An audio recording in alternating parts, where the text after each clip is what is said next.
Thank you very much, Mr. Chair.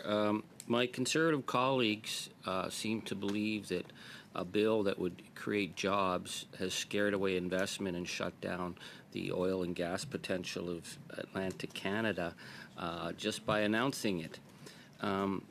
Ms. Lexfeld, off the coast of Nova Scotia, there hasn't been any oil and gas production, has there, since BP walked away from their projects? I'll field that one. Thank you. That's right. There is no current gas production or oil production in Nova Scotia offshore.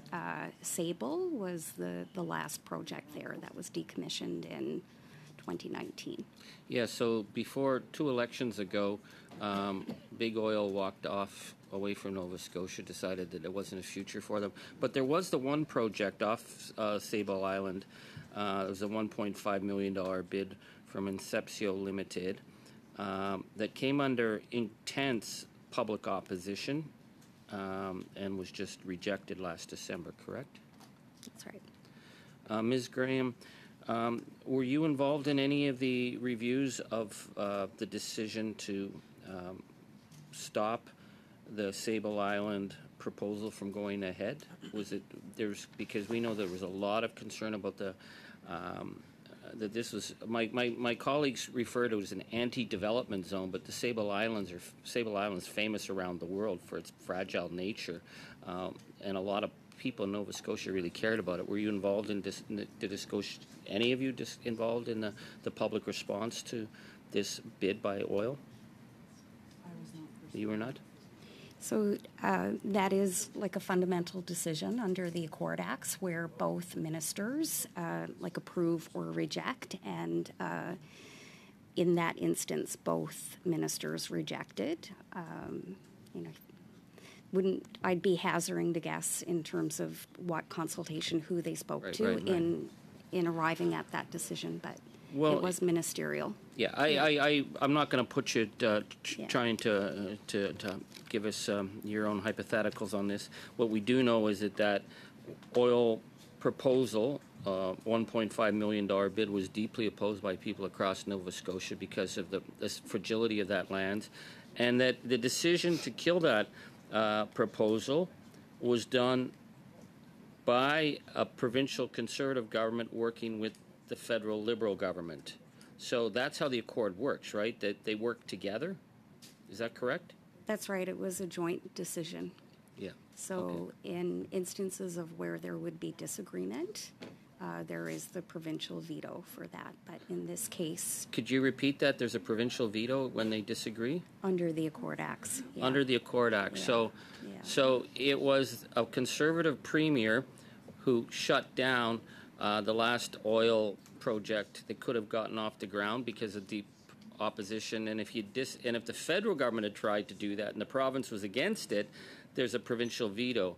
That's something my Conservative colleagues don't want to talk about, the power of the provincial veto. So they shut down oil and gas exploration. There is no oil and gas exploration, but there's now a potential to create a new clean energy market.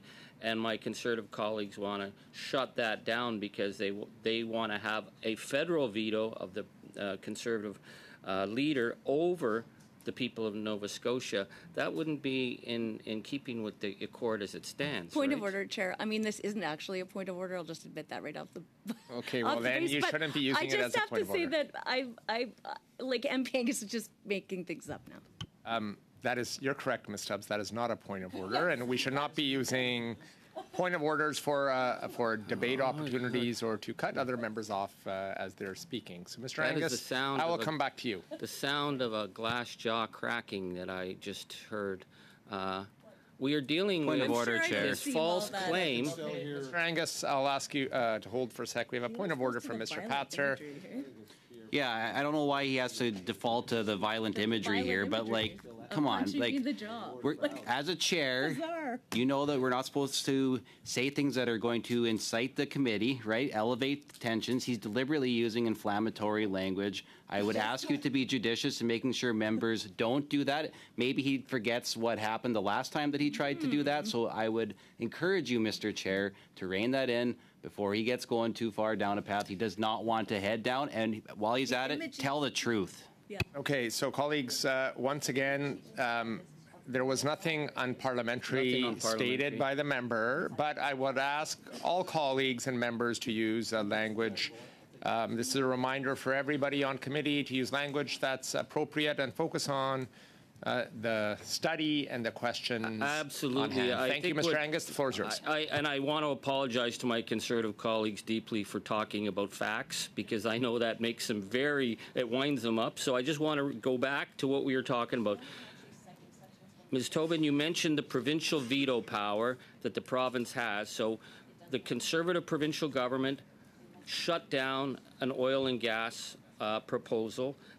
If the feds had tried to push it through, the province has the veto power, or if the feds tried to push it through to stop it, the province has a veto. Correct? That's how the accord works?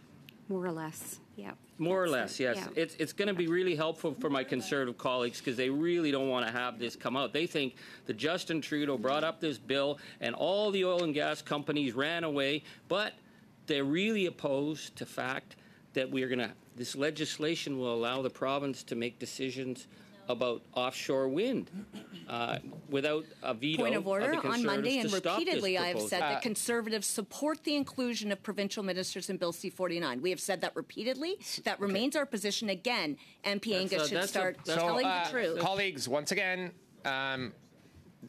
procedurally, that is not a point of order, so there'll be an opportunity for the member when they speak to clear the record and answer the questions as to the members here. Well, maybe a point of order could be that, Chair, you could ask my colleague to apologize to me for invoking an image of my jaw breaking. I would ask the member, once again, colleagues, to use point of orders that are procedurally relevant. Thank you. But I would ask my colleague to proceed and focus on questions on C-49. I'm just trying to work my way through the dark labyrinths of where the Conservatives have gone on this, because they said they're going to oppose the legislation.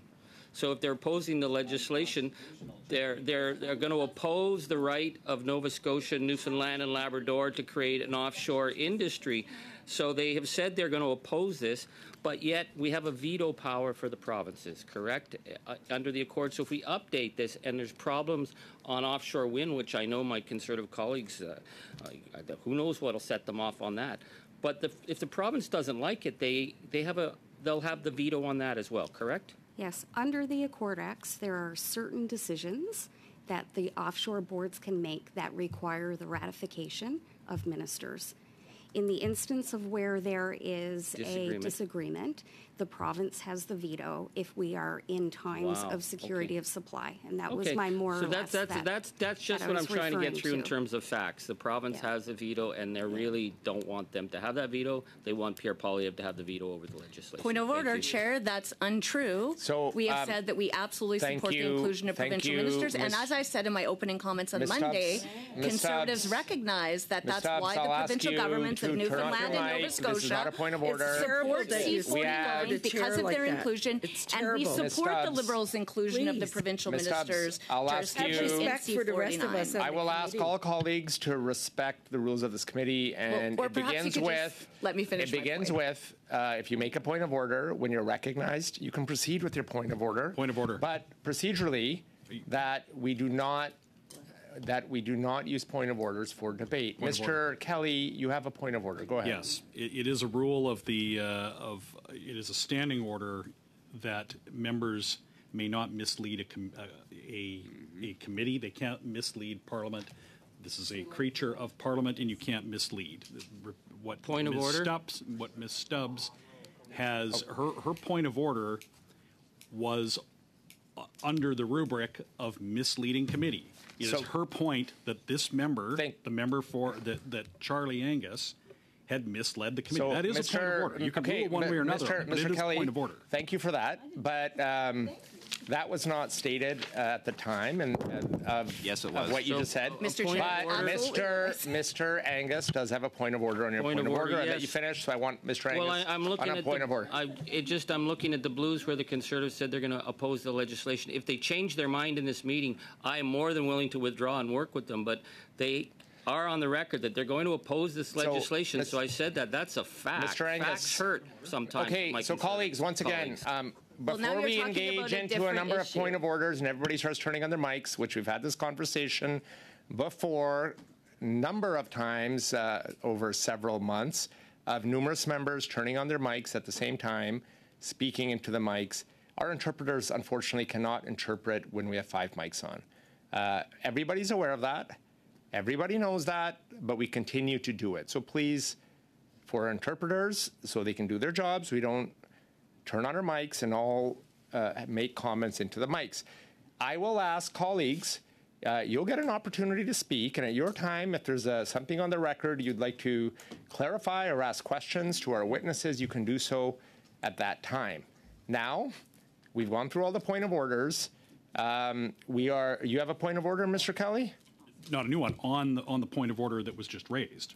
Okay, so I'll recognize you on the point of order that was just raised. Go ahead. That the member had, in fact, made a whole series of statements in addition to the one that he offered as a clarification. He went to motive. He spoke of the motive of Ms. Stubbs. He spoke to the motive of which he is in no position to do. These were statements that are incorrect, and I merely point out that Ms. Stubbs had objected to the member misleading the committee by making up his own facts as to motive with respect to the Conservative position. Thank you, Mr. Kelly, on your point of order. We'll now proceed back. We have colleagues. We have 9 minutes. We have 9 minutes left. I've recognized everybody. What I'm going to allow, I think, for the remaining 10 minutes that we have, maybe a round, if colleagues agree, for 2.5 minutes each for each party. It's a quick round. We can have 2.5 minutes each, starting with the Conservatives and with the Liberals, and then we can proceed to the other members. If everybody's fine with that, that will end the meeting right on time, or plus or minus a minute. We're good. I don't see no objections. Okay, Mr. Small, for 2.5 minutes. Sorry, I have a point of order, Mr. Okay, Chair. so before you begin, Mr. Small, go ahead, Ms. Jones, on a point of order. Thank you. Because my colleague, Mr. Kelly, raised the issue, I think it's important that I reiterate as well several things that were said in this committee that have been infactual, incorrect. I think he referred to as made-up facts and misleading facts. I'd like to recognize that on Monday in committee, the member for Costa Bay, Central Newfoundland, stated that CAP was not supportive of C-49. We now know that was not accurate. CAP did outline concerns that they had in a letter. They have not stated that they are not supportive of the legislation. Secondly, Mr. Chair, it was stated that the premiers were hoodwinked and wool was pulled over their eyes. We now know that was an incorrect statement, and neither Premier Fury or the Premier of Nova Scotia was hoodwinked in any way. And it was also insinuated that the FFAW was never consulted. And while today he used Katie Power's name in committee, I just read the article, yes, there is concerns that have been outlined by Katie Power of the FFAW, first time that I was aware of it. But certainly she did state in the article that she was consulted. She had attended both virtually and in person several meetings. So if we want to get facts straight at this table, point of order, Mr. Chair. Say to Mr. Kelly that those facts and those insinuations have to stop, and they are applied to all members. Ms. Jones, order, Mr. Thank Chair. You. I'm going to recognize you, Mr. Small. I don't think we're going to get to the start of this round and finish, so I'm going to recognize you in a moment. Ms. Jones, thank you for your point of order. It's not a procedural issue on your point of order, so thank you for that. Colleagues, I'll encourage you again not to use a point of order for debate, but on the procedural relevance of your point of order. So I'm going to go to the point of order over here, then I'm going to go to you, Mr. Angus, on a point of order after the member over here. Mr. Small, go ahead on the point of order. And relevance procedurally, absolutely. Please.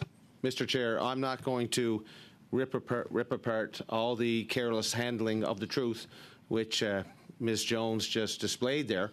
But in terms of Katie Power and the FFAW, What I said was that they weren't consulting in the creating of this bill. They were consulted afterwards. Thank you, Mr. Chair. Thank you for your point of order. Once again, you have lots of time to clarify the record when it's your opportunity to ask questions and provide clarification. Once again, procedural relevance when we use a point of order, not to debate. Mr. Angus, go ahead on the point of order. Thank you. I may be willing to withdraw everything I just said because I was trying to deal with facts, and I realize that that's really set people off. But I wanted a clarification from Monday because, and this is maybe why I ended up trying to scratch my head about the Conservatives opposing jobs in Newfoundland and Labrador. It was Mr. Smalls, and I quote him. He said, "We oppose this legislation. We voted for it. Obviously, we oppose it." And in my 20 years in Parliament, I didn't know that when you voted for something, it meant you opposed something. So if my colleague is opposing it, you vote against it. But since he said he was voting for it, which obviously meant he opposed it, I got confused. But I did hear them say again and again that they oppose this legislation, which would oppose the right of Newfoundland and Labrador and Nova Scotia, where they have a veto over these projects, to actually exercise that veto. So if he votes for it and he opposes it, could he just clarify where the heck are they going on this thing? Because I feel like I'm getting tossed at sea. Mr. Angus, thank you for your point of order, but once again, procedural relevance on your point of order.